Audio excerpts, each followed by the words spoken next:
It's Rachel James Terry, and I'm here with Dr. Tonyatta Hairston, founder of Envision Eye Care and Optical Boutique. Now let's find out why she is the Young, Gifted, and Empowered Entrepreneur of the Year.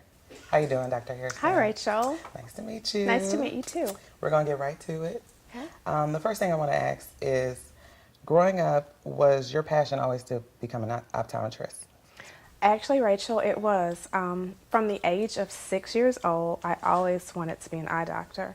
When I had my very first eye exam, I was so fascinated with the instruments and the fact that I could go to the doctor and leave with this gadget called glasses that actually helped me see better. Right. And so from that moment, I left that day knowing that that was going to be my desired profession. Okay, so at 6 years old. 6 years old, and I would I I would say it.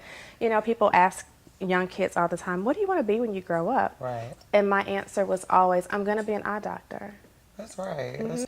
Now, you founded Envision Eye Care and Optical Boutique in McGee, Mississippi, but it was originally Quality Eye Care of Mississippi, and you've opened 2 additional locations, State Street and Jackson State University. Correct. What prompted your move to Jackson, Mississippi, and what are some of the obstacles you encountered as an entrepreneur? Well, when I first started practicing in 2001, I actually started here in Jackson. Okay. I worked for someone for 2 years, and I knew pretty quickly in that employment that I wanted to potentially have my own office. And so because of a non-compete clause, I ended up moving to McGee, which was the closest place that I could work and not be having to fight some lawsuit for a non-compete clause. Right. And so McGee, Mississippi it was. I was there actually 11 years. And I knew, though, that I did want to come back to Jackson. So it was in 2005 I started to look for real estate. And I found a building here in Jackson, and I opened up Envision Eye Care. And so with that, we grew leaps and bounds, and within the first 3 years we had outgrown that space, and so it continued to grow. We continued to add new services and wanted to just expand, hence the new location on State Street as well as the Jackson State location. Okay. In terms of obstacles, boy, there have been many obstacles. From the beginning, I would say the main obstacle was just capital, having the money to finance opening a building or business, having the money to pay for equipment, needing employees, needing software, needing computers, everything you can think of in opening a startup business. I had those challenges, and so just money. And so finding a bank or finding people that believed in my vision enough and my business plan to help me to facilitate the beginning. And so I would say money was certainly a large part of the obstacles that that was in the beginning of the business. You are a regular on the public speaking circuit. Southern College of Optometry, West Jackson Rotary Club, Tougaloo Colleges, just to name a few of the appearances you've done there. Entrepreneurship is a topic of a lot of your engagements. Why do you feel led to share your experience with others? Well, I think when I first started, it was difficult to find someone young and female that owned their own business. And from the very start, I remember talking to someone who said, you shouldn't do it. It's just too hard. And I want people to know that there is nothing under the sun that you can't do if you put your mind to it and make good decisions in that and surround yourself with people who do support your vision.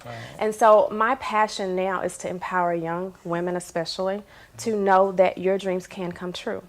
And so that's that's part of what I talk about, but also talking about or helping young girls to realize, their true potential. And if it's not entrepreneurship, whatever it is, follow your dreams wherever they may lead. Exactly.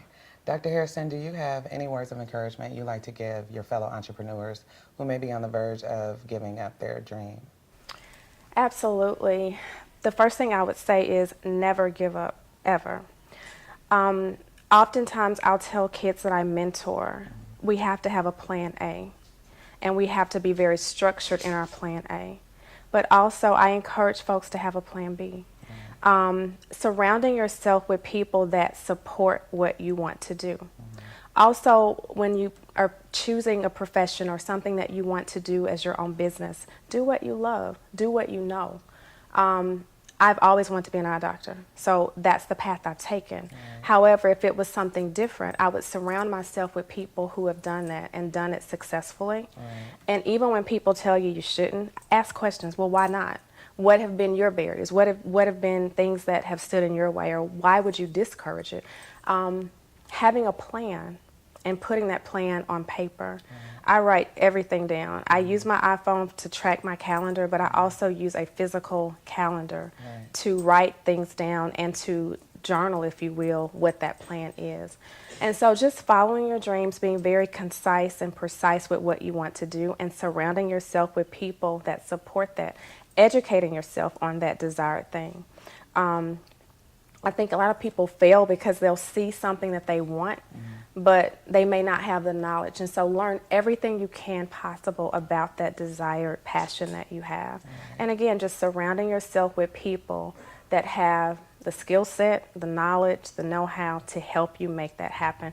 I could not be here without so many folks that have supported me over the years. And so that's just a very big part of it, support. Yeah, just having a good support system and a foundation to build Absolutely. upon. I used to, when I talk on a more, when I'm speaking, it's very structured. I'll say you need a good lawyer, you need a good CPA, you need a great banker with a really good relationship. And so those things, just even as I, peruse through this entrepreneurship now, those are folks that I'm in constant contact with. We talk on a weekly basis. Absolutely. Now, I was speaking with a friend earlier today, and we were talking about good leadership, and one of the things we were saying is you surround yourself with people who are experts in what you're not. Absolutely. And so you do agree with I that? completely agree. Okay. I can't know it all. I can't do it all. And so there are people that help me every single day. I stand on their shoulders. I heard a cliche this past week. I can't remember who said it, but it's something in terms of I can't shine if there aren't people holding the light on me. And so there are constantly folks in my life, family, friends, people at work, that help me to do what I do every day. And so having everybody in that conglomerate to help you certainly makes my job much easier. Congratulations on receiving the Young Gifted and Empowered Entrepreneur of the Year Award. We wish you continued success. It is well deserved. And thank you again. Thank you so much, Rachel. You are so welcome. Thanks.